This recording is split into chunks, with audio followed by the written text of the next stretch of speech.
pre-point assessments. So let's start with the basics.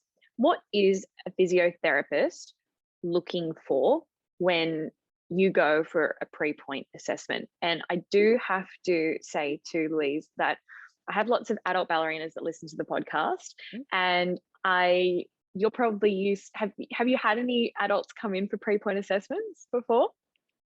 Yeah, absolutely. And I've had actually quite older. I'm saying as I think the correct term is nonagenarian, so somebody who's in their 60s and 70s come for a pre-point assessment before. And it's interesting because the advice I give is not that different, in terms of bone health for somebody who's in their 60s and 70s and may have osteoporosis and they're about to put a point shoe on for the first time in their lives ever. Are they strong enough? Do they have good balance? These are all the same questions that I'd ask someone who's 12 or 13. Someone who's in their 60s or 70s might maybe have a few other, pre-existing medical conditions that they've, picked up as souvenirs along the way through life as well, but sometimes not. And also just sort of what are their goals? What are their goals with point work? That's something that I always ask, everyone that I assess, do you want to take this seriously? Is it something that you're considering as a career, versus are you just doing it because you want to progress through the levels, or, you've got a great social circle, or, and that's fair enough too. Like it's probably a bit heartbreaking if, your whole social circle progresses to point work and you're kind of left behind, and then you can't do that class with them because you don't have point shoes. So of course I understand that, and it's very difficult for an 11 or 12-year-old sometimes to say that they want to be a professional ballerina. And sometimes it's that the first conversation they've ever had about it with their parents is in my consultation. They'll kind of look at mum nervously, and then they'll look at me and they'll look at mum and they'll go, yeah, I want to be a ballerina. And their mums go, oh, do you? Oh, okay, righto, whatever, Probably no one's ever asked them before. That's the thing. Yeah. Whereas someone who's a bit older, probably has just always admired being on point and point work, and just wants to be part of the magic, really, and that's fine. Yeah, as long as it's safe. As a putting my ballet teacher hat on, I always send my students off to, whether they're adults or children, for a pre-point assessment. I find actually the adults sometimes are the worst at going and getting one, because they've got the money and they've got the car to drive and just go get their point shoes. And so I always say, you're an adult, you can do whatever you want, you're a big girl, but my recommendation is that you go and have a pre-point assessment and go through the exact same process that my younger students go through. And it's just really interesting watching the difference between the adults and the students. But as a ballet teacher, I do find it incredibly difficult and really heartbreaking sometimes when younger students especially don't have the green light for point work yet, and working out ways to sort of still include them in class and still include them in point class and give them an extra little, you're doing great, and a little pat on the back, as they're watching all their peers go up on point. Are there, and like, I know that sometimes people don't want to hear this, are there some students that just not do point, and what are usually the reasons? Yeah. So, I mean, I don't like to say that there's only one or two things that are the most important in an assessment, because that's not the truth, actually.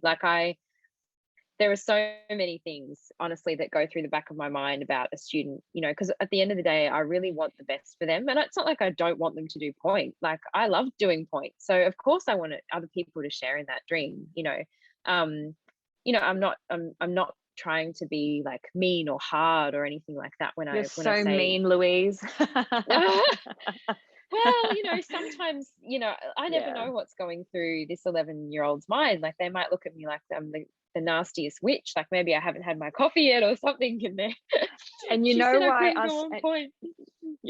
why us ballet teachers send the kids off to you guys for pre-point assessments, is so that it's out of our hands, so that we're not the baddie. You're the baddie. You told her that she's not allowed.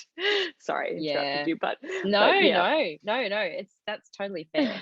to mention, I think it's fine. I don't mind being that person at all.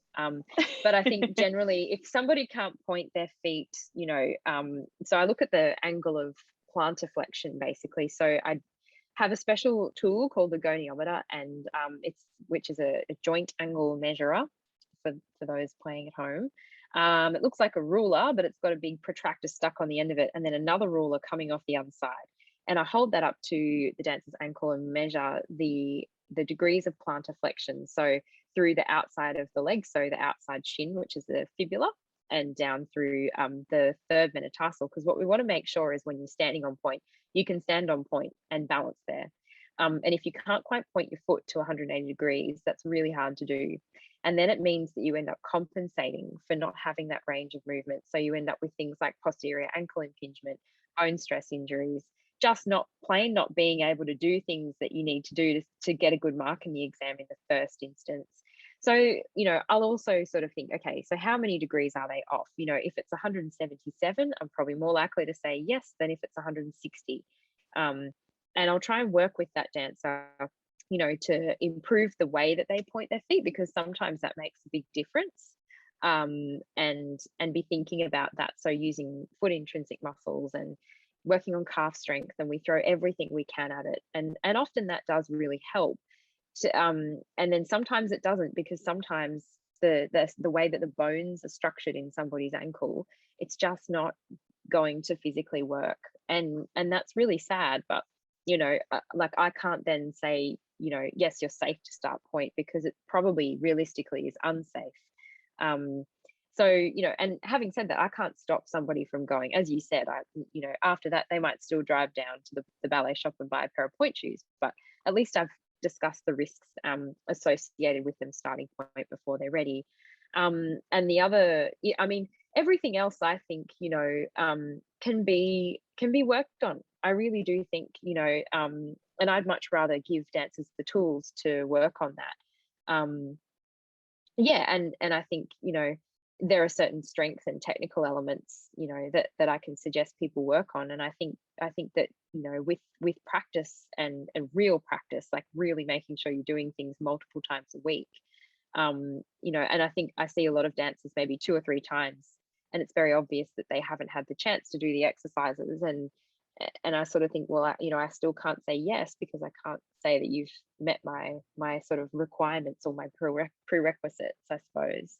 And I think it is a bit, this is coming from someone who doesn't have very good feet too. So like, I am on your team.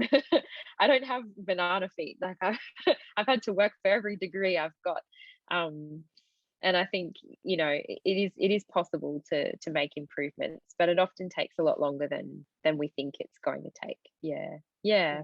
And the other side of that is that you can have really beautiful flexible feet, but they're not strong enough. And so on the other side of the coin, obviously probably a little bit easier to strengthen rather than is it easier to strengthen a good foot than it is to improve a worse off foot, in your opinion? I really couldn't say either way.